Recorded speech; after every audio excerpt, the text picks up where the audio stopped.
Bismillahirrahmanirrahim. Assalamu alaikum, dear students. How are you? I hope you'd be fine. Cambridge Lower Secondary, chapter number 2, we have started this, which is about algebraic expressions and equations and formula and everything. And today we are going to do exercise 2.2, question number 1, and so on. So watch the video till the end. Do not skip the video. And if you like the video, please hit the like button. Do subscribe to my channel and share it with as many friends as you can. अच्छा, यहाँ पर हमसे क्या कह रहे हैं question number 1 के अंदर copy and complete the workings to find the value of each expression. अब हमारे पास क्या है, हम एक्सप्रेशन से वैल्यूज फाइंड आउट करने वाले हैं। यानी फॉर एग्जांपल, अगर मैं आपसे कहती हूँ कि I have a few chocolates, ठीक है, मैंने यहाँ पर आपसे कहा I have a few chocolates means x chocolates, then somebody gave me 6 more chocolates, ठीक है, और फिर मुझे किसी ने 6 और चॉकलेट्स दे दी। तो बताइए कि अगर मेरे पास पहले जो मैंने आपसे कहा था कि आई हैड फ्यू चॉकलेट्स, वो मैं आपको बता दूं कि वो एक्चुअली 13 थी, तो I can actually substitute this x with 13।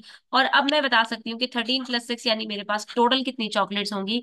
तो क्योंकि मुझे जो पहले एक्स पता था, अब मुझे उसका एक्चुअल वैल्यू, उसकी एक्चुअल नंबर पता चल चुका है, तो मेरे पास उसमें मजीद जितनी एडअप हुई है उसको हमने क्या करना है, यहाँ पर एक्स की वैल्यू से सब्स्टिट्यूट करके उसको यहाँ पर कैलकुलेट कर लेना है। ठीक है, तो बेसिकली यहाँ पर ये हम इवेलुएट करते हैं।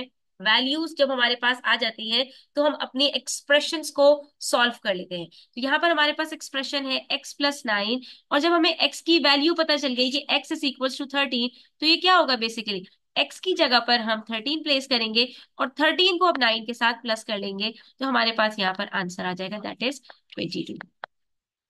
तो देखा बच्चों आपने कि यहाँ पर बहुत सिंपल है। इवेलुएट जब भी करना होगा, आपके पास जो भी वेरिएबल है उसकी जगह पर आपने नंबर को प्लेस करना है और अपनी एक्सप्रेशन को सॉल्व कर लेना है। अब यहाँ पर हमारे पास x/5 है, यानी x डिवाइड हो रहा है 5 से। तो अगर मुझे x की वैल्यू पता चल जाए कि x = 40, तो मैं 40 को डिवाइड करूंगी 5 से और मेरे पास यहाँ पर आंसर आ जाएगा, दैट इज 8। ठीक है, तो x/5 में अगर x 40 हो तो आंसर क्या आएगा, 8 आएगा। यानी यहाँ पर सिंपल ये है कि अगर हमारे पास वेरिएबल की वैल्यू पता चल जाए हमें, तो हमारे पास आंसर क्या आएगा टोटल एक्सप्रेशन का, वो हमने यहाँ पर कैलकुलेट करना है और उसमें कुछ भी नहीं है। चलिए तो थोड़ी सी और एग्जांपल्स कर लेते हैं। यहाँ पर अगर हमारे पास एक्सप्रेशन 10 - x है और x की वैल्यू 3 है, तो x की जगह पर अगर हम 3 रखते हैं तो क्या एक्सप्रेशन बन जाएगी, 10 - 3 and it's equals to 7। Simple. ठीक है, सिर्फ x की जगह पर नंबर को पुट करना है और अपनी गिवन एक्सप्रेशन को सॉल्व करना है। 2m + n। अब यहाँ पर दो वेरिएबल्स हैं, m 2 के साथ मल्टीप्लाई हो रहा है और इन दोनों का जो प्रोडक्ट है वो n के साथ एड अप हो रहा है। तो हम m की जगह पर क्या रखेंगे, 7। तो 2 × 7 होगा, दैट इज 14। अब यहाँ पर क्या है, मल्टीप्लीकेशन भी इन्वॉल्व हो गई है एडिशन सब्ट्रैक्शन के साथ, तो कोई इशू नहीं है। जैसे हम 2 को मल्टीप्लाई करते हैं किसी नंबर के साथ, ऐसे ही हम 2 को m के साथ मल्टीप्लाई करते हैं। और जब m की वैल्यू पता चल जाए तो m की जगह पर उसको पुट करके हम इन दोनों नंबर्स को मल्टीप्लाई कर देंगे, दैट इज 2 × 7 इज 14। n की वैल्यू हमारे पास 6 है, तो 14 + n 6 करेंगे, आंसर आ जाएगा 20। यानी 2m + n का आंसर 20 होगा अगर m = 7 एंड n = 6। इसी तरह से 7x है हमारे पास यहाँ पर, यानी 7x के साथ मल्टीप्लाई हो रहा है, तो अगर x = 5, तो 7 × 5 = 35। Simple. Next we have AB - C. A multiplied by B and then the product is subtracted to C. ठीक है, तो हमने क्या करना है, A यानी 9, B यानी 8, इन दोनों को हमने मल्टीप्लाई किया, 9 × 8 = 72, और फिर ये जो हमारे पास इन दोनों का प्रोडक्ट आया है इसमें से हमने C को सब्ट्रैक्ट करना है, दैट इज 32।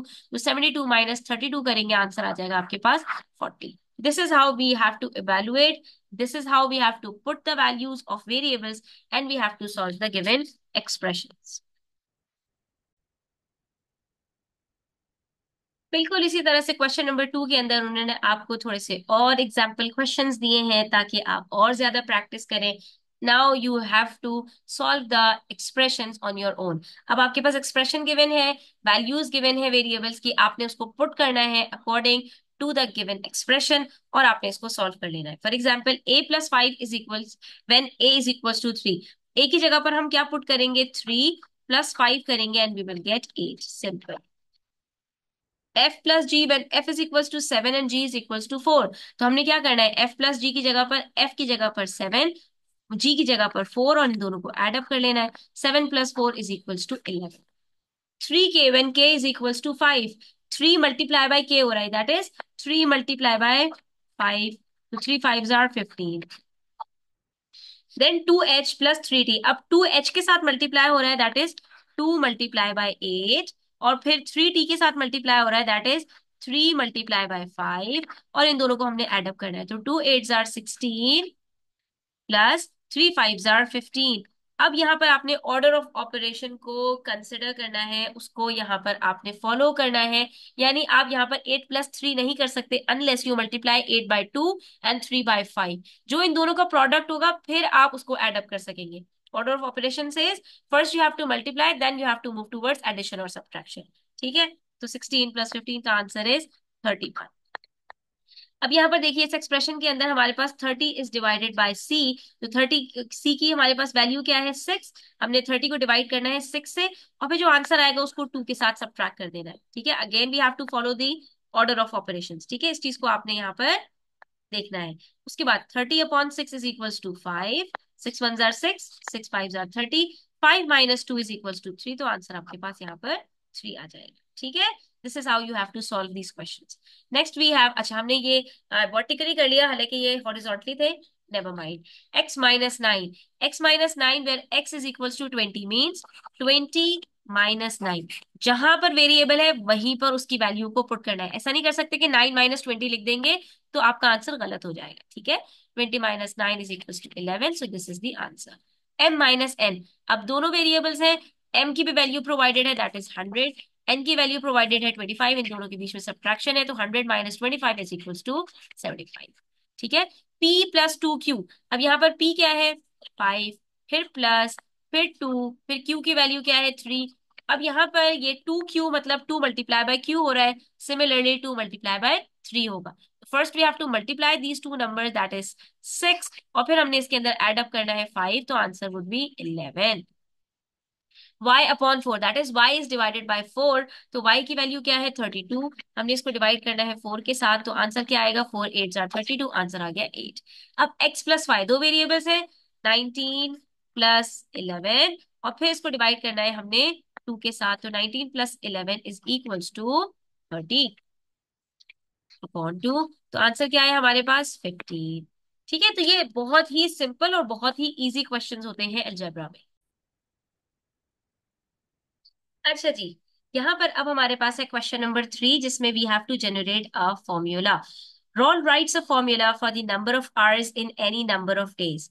रॉल एक फॉर्मूला लिखना चाह रहा है कि अगर हमें number of days, for a particular number of days हमें नंबर ऑफ आवर्स कैलकुलेट करने हो, तो हम वहां पर कह सकते हैं कि 24 multiply by number of days. क्या मतलब इस बात का, इस बात का मतलब ये है, फॉर एग्जाम्पल रॉल को एक दिन के अंदर कितने घंटे होते हैं वो अगर पता लगाना है, तो वो क्या करेगा, सिंपली 1 मल्टीप्लाई बाय 24। ठीक है,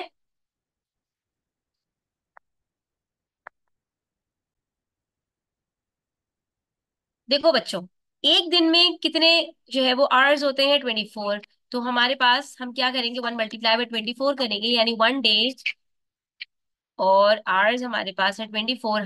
हर दिन में हमारे पास 24 आवर्स होते हैं, एक दिन में हमारे पास 24 आवर्स हो जाएंगे। ठीक है, अगर हमें 2 दिन में कैलकुलेट करना है तो हम क्या करेंगे, 2 multiply by 24 is equals to 48 hours.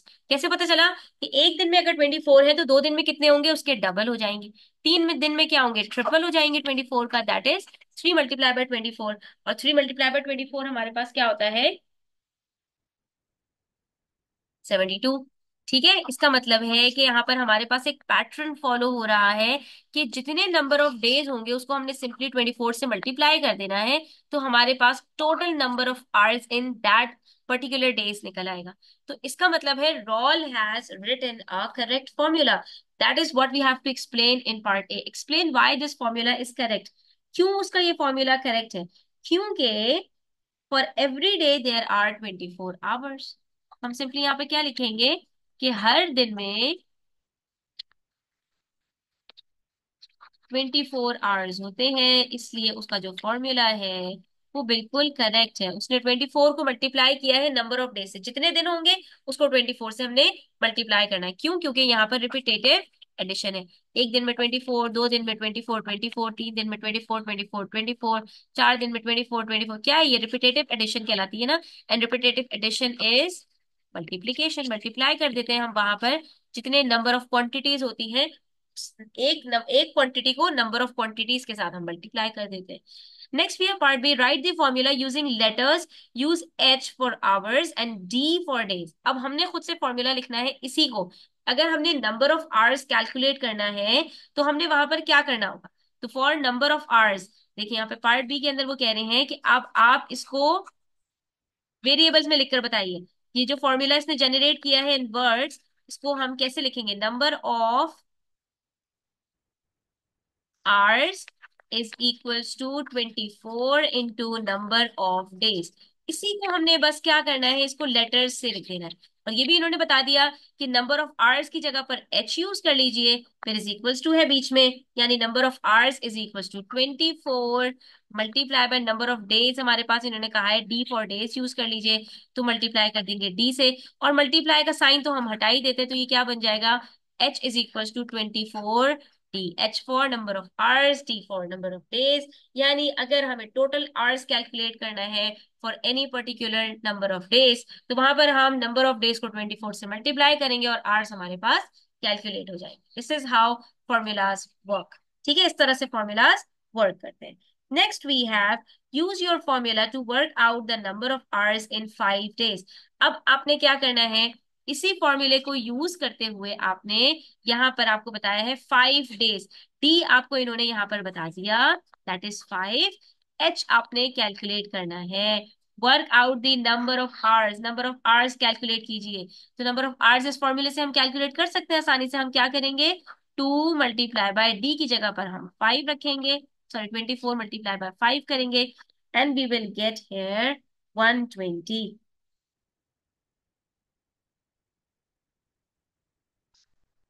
इसका मतलब क्या हुआ? 5 डेज के अंदर हमें जब नंबर ऑफ आवर्स कैलकुलेट करने हुए तो हमने 24 को 5 से मल्टीप्लाई किया और हमारे पास number of hours in 5 days calculate हो गए। कितना सिंपल था स्टूडेंट्स। ठीक है, इस तरह से फॉर्मूलाज जनरेट किए जाते हैं।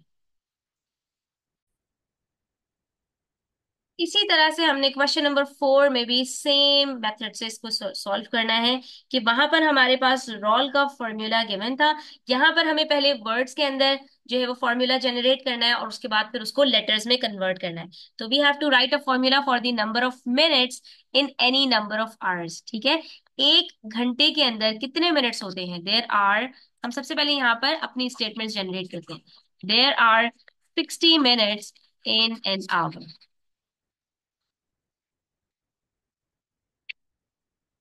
ठीक है, तो अगर हमारे पास यहाँ पर मल्टीपल आवर्स हो तो हम यहाँ पर किस तरह से अपना फॉर्मूला जनरेट कर सकते हैं? हम सिंपली यहाँ पर कहेंगे कि जितने नंबर ऑफ आवर्स होंगे उसको अगर हम 60 से मल्टीप्लाई कर दें तो हमारे पास total number of minutes in such hours आ जाएंगे। ठीक है,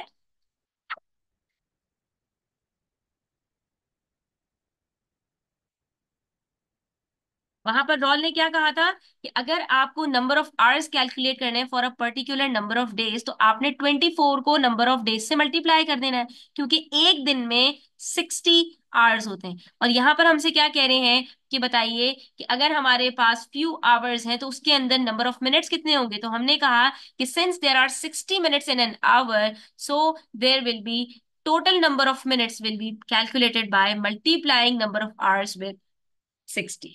ठीक है, अच्छा उसके बाद इसी को हमने लिख देना है किसमें? इसी को हमने लिख देना है वर्ड्स लेटर्स के अंदर। तो ठीक है, ये हमारे पास पार्ट 1 हो गया। और पार्ट 2 में हम इसको लेटर्स में कैसे लिखेंगे स्टूडेंट्स? तो सिंपल है, नंबर ऑफ मिनट्स को अगर हम यहाँ पर डिनोट कर दें एम से और नंबर ऑफ आवर्स को हम कर दें डिनोट एच से, तो ये हमारे पास क्या हो जाएगा? 60 multiply by H, that is M is equals to 60 H. Simple. ठीक है, keep the things simple as much as you can. Now we have to use the formula in part A, part 2 to work out the number of minutes in 5 hours। यहाँ पर भी इन्होंने last question में भी 5 days कहा था, अब यहाँ पर 5 आवर्स में पूछ रहे हैं कि बताइए कि हमारे पास कितने नंबर ऑफ मिनट्स होंगे इन 5 आवर्स। ठीक है, तो पार्ट बी के अंदर हमने क्या करना है, सिंपली हम इस फॉर्मूले को यूज करेंगे, m is equal to 60h। h की जगह पर हमने 5 लिख देना है, because 5 hours is provided. 60 multiply by 5 करेंगे तो हमें पता चल जाएगा कि how many minutes are there in 5 hours. तो ये देखिए, 6 5s are 30 and 0 along with it, it means there are 30 minutes in 5 hours। ठीक है, सिंपल है। ठीक है, तो हमारे पास यहाँ पर m इज इक्वल टू क्या आया, 300 in how many hours, in 5 hours. 1 घंटे में अगर 60 मिनट्स है तो 5 आवर्स में कितने होंगे, 300 मिनट्स।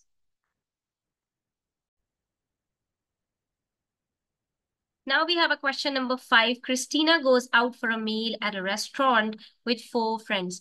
Christina अपने 4 दोस्तों के साथ रेस्टोरेंट गई है. They share the total cost of the meal equally between the 5 of them. अब क्रिस्टीना और उसके 4 फ्रेंड्स को मिलाकर 5 बच्चे हैं टोटल, ठीक है, और वो जो कुछ खाना खाते हैं उसकी मील का जो पूरा बिल है, they are sharing in between the 5 of them। ठीक है, वो पूरी टोटल अमाउंट को शेयर कर रहे हैं अमंग 5 of them। ठीक है, तो हमने यहाँ पर किस तरह से निकालना है कि हर बच्चे के ऊपर कितनी कॉस्ट आएगी। ठीक है, यानी हर बच्चे को कितना पे करना होगा, तो वो हम कैसे कैलकुलेट करेंगे, उसके लिए हमसे कह रहे हैं write a formula to work out the amount they each pay in words and in letters. तो चीजों को बिल्कुल सिंपल रखते हैं बच्चों। यहाँ पर देखो कि अगर 5 बच्चे हैं और टोटल मील वो कोई शेयर कर रहे हैं, तो उसकी जो टोटल कॉस्ट होगी, हर बच्चे के ऊपर कितना जो है वो बिल आएगा, तो इसके लिए आप क्या करेंगे, आप टोटल कॉस्ट को डिवाइड कर देंगे 5 से। ठीक है, आप अपने ऊपर रख के सोचिए ना कि अगर आप अपने 4 दोस्तों के साथ गए हैं, 5 बच्चों ने एक मील शेयर की है, तो वहां पर आप क्या करेंगे, आप कहेंगे भाई टोटल बिल कितना है, उसको डिवाइड कर दो 5 से, और हर बच्चे के ऊपर आपको पता चल जाएगा कि हर एक को कितना पे करना है। तो यहाँ पर भी हम सिंपल यही करेंगे। सबसे पहले हम यहाँ पर लिखेंगे अमाउंट ईच पेज, हर एक को कितना अमाउंट पे करना है वो किसके बराबर होगा, it is equals to the total cost, जितनी टोटल कॉस्ट आई है मील की। ठीक है, उसको आपने डिवाइड कर देना है 5 के साथ, सिंपल। ठीक है, ये आपके पास यहाँ पर फॉर्मूला बनेगा इन वर्ड्स। और इसी को हमने अगर लेटर्स में कन्वर्ट करना है तो हम यहाँ पर ए फॉर अमाउंट रख देते हैं। ठीक है, टोटल कॉस्ट ऑफ मील हम यहाँ पर रख देते हैं टी, पॉइंट सी, या सिर्फ आप टी रख दीजिए या सिर्फ सी रख दीजिए, वट एवर यू लाइक। ठीक है, मैंने यहाँ पर टोटल कॉस्ट को यहाँ पर मैं लिख देती हूँ, ये टोटल कॉस्ट है। ठीक है, और अमाउंट पी ईच पेज ये ए है।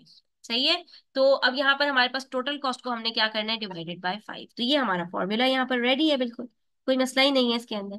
ठीक है, A is equals to C upon 5, और या फिर आप ये भी लिख सकते हैं A is equals to T divided by 5, whatever you like. ठीक है, इसी तरह से अब आपसे कह रहे हैं पार्ट बी के अंदर कि use your formula in part A part two to work out the amount the each pay when the total cost of the meal is 85। अब इन्होंने हमें ये जो टी है ना ये बता दिया है इन्होंने। ठीक है, दैट इज ये कह रहे हैं कि आपके पास यहाँ पर टी इज इक्वल्स टू $85, यानी टोटल जो बिल बना है वो $85 का बना है। तो बताइए कि हर बच्चे को कितना पे करना होगा। हम सिंपली यहाँ पर क्या करेंगे, ए इज इक्वल्स टू 85/5। 5 को आप डिवाइड कर लीजिए 85 से, 85 को डिवाइड कर लीजिए 5 से, 5 1 5, 5 into 17, तो आंसर आ गया, यानी हर एक को $17 ईच पे करने होंगे। सिंपल। ठीक है, यहाँ पर हमने क्या किया, जो बिल्कुल हमारे पास जो है वो डेली लाइफ के अंदर इस तरह की सिचुएशंस आती हैं उसी से इसको रिलेट किया और ये अपने क्वेश्चन को हमने सॉल्व कर दिया।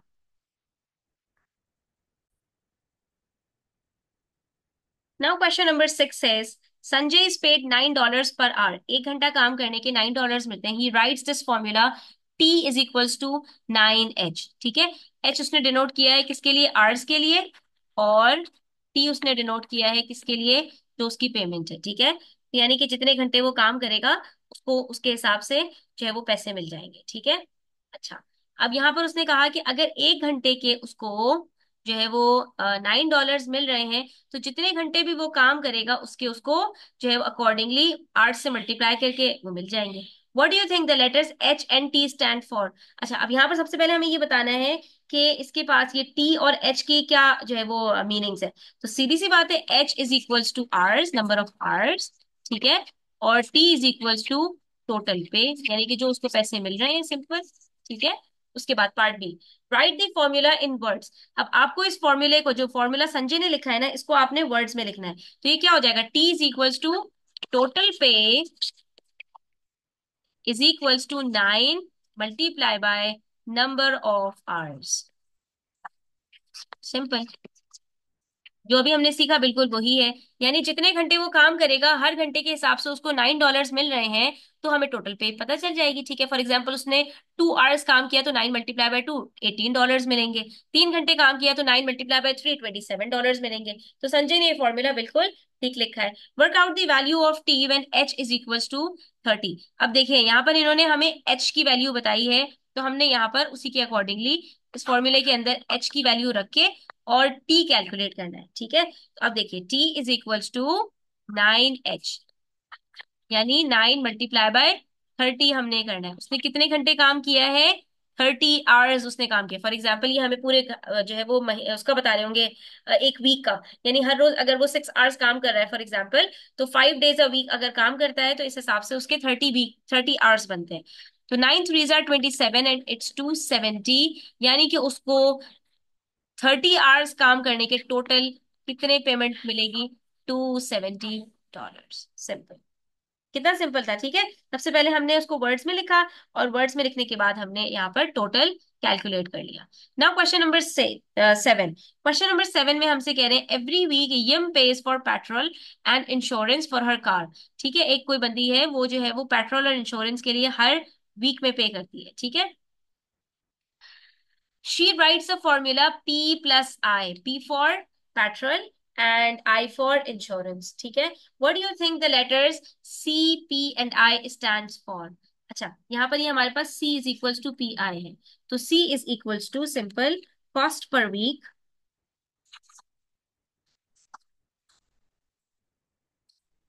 Next we have P, so P stands for petrol, that is the cost of petrol,